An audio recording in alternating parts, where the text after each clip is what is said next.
It wasn't just a rough day, it was a collapse in real time. The whispers in the crowd grew louder. The same fans who had come to witness Tiger's prodigy were now watching a teenager fight himself, swing after swing. Every miss felt heavier, every bogey echoed louder. By the back nine, the Texas heat wasn't the only thing burning. It was the weight of expectation. Tiger never flinched. He stood quietly, arms folded, expression unreadable. He's been there before. The heartbreak, the humiliation, the lonely walk when nothing goes right. And now his son was living it too. But this wasn't failure. It was forging. When Charlie walked off the 18th green, there were no smiles, no waves, just silence. But behind that silence was something brewing. This was the kind of moment that either breaks a young player or builds one. And if history has taught us anything about the Woods family, it's that setbacks don't stop them, they shape them. Because sometimes, before you rise, golf makes you fall hard. And that 81 at Trinity Forest? It wasn't the end of Charlie Woods' story. It was the beginning of his comeback chapter. It was a gut punch. The kind of day that strips a young golfer bare and forces them to decide who they really are. Every kid in junior golf dreams of having their name called alongside greatness, but no one dreams of the glare that comes when that greatness is your father's. For Charlie, this was that moment. The cameras didn't blink, the commentators didn't soften their tone, and social media didn't hold back. Every shot was replayed, analyzed, and criticized. But beneath the noise, there was something deeper happening. Something that numbers on a leaderboard couldn't show. Because golf, more than any other sport, reveals character in failure. The way you carry yourself when everything falls apart says more than a trophy ever could. Charlie didn't throw clubs. He didn't quit. He finished every hole. He shook hands. He walked off that course bruised but unbroken. And while the world saw disappointment, those who know golf saw something else. The spark of resilience. Because sometimes the most important rounds aren't the ones you win. They're the ones that teach you how to, this was different. This was Tiger the father, not Tiger the coach. No swing tips, no comforting words. Just quiet observation. Because sometimes the hardest thing a parent can do is nothing at all.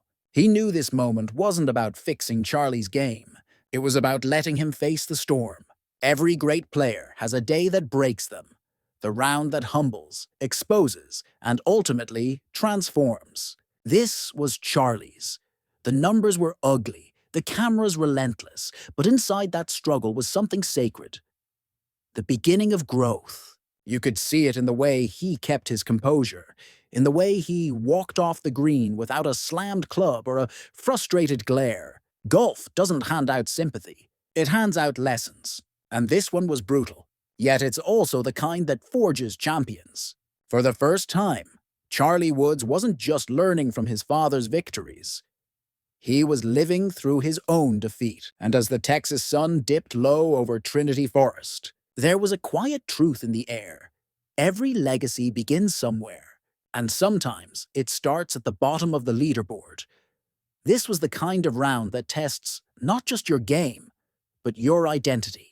Every miss, every glance, every silent exchange between father and son carried decades of legacy. For Charlie, this wasn't just about golf.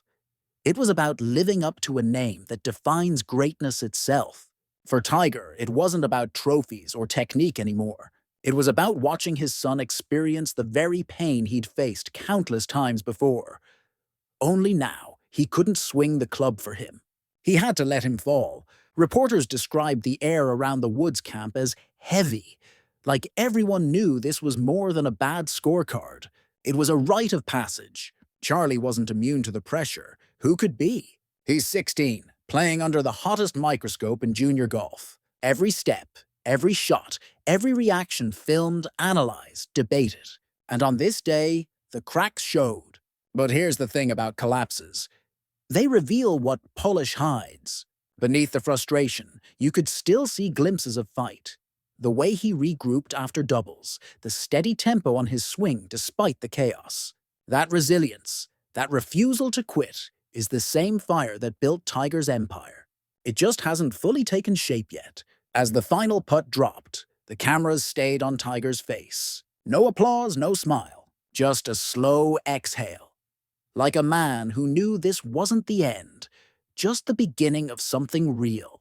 Because greatness doesn't start with perfection. It starts with pain and how you answer it. He didn't storm off. He didn't hide. He signed his card, shook hands, and walked straight toward the scoring tent. Chin up, eyes forward. It wasn't defiance. It was acceptance, a quiet acknowledgement of what went wrong and what needs fixing. That's maturity most adults don't have, let alone a teenager carrying one of the heaviest names in sports. Cameras caught Tiger trailing a few steps behind, still silent, still unreadable. No words exchanged, just father and son walking through the Texas heat, both knowing this was a moment that would define more than a tournament. It would define growth. WFAA's report described Charlie's demeanor perfectly. He looked drained, but not defeated. And that's the key, because failure doesn't end stories like this. It forges them. Every legend, including Tiger himself, has a chapter like this. A round so brutal it forces a reset. For Charlie Woods, round one at the U.S. Junior Amateur might just be that chapter. The round that breaks you before it builds you. The round that transforms potential into purpose. As the sun set over Trinity Forest, one thing became clear. The scoreboard showed an 81, but what really mattered couldn't be measured. Not yet tomorrow. Because the beauty and cruelty of golf is that redemption is always one sunrise away. No matter how ugly day one looked, day two offers a clean slate. And that's where champions are born. Not in the easy rounds, but in the ones that demand a response. The gallery will be smaller, the cameras fewer, but the weight heavier than ever. Every drive, every putt, every decision will tell us who Charlie Woods really is when everything's on the line. Not Tiger's son, not the prodigy, just a young golfer standing alone against the game that spares no one. And if history's any guide, it's in moments like these that the great ones find something deeper. Grit, pride, and the fire to fight back. Tomorrow isn't just round two, it's the answer.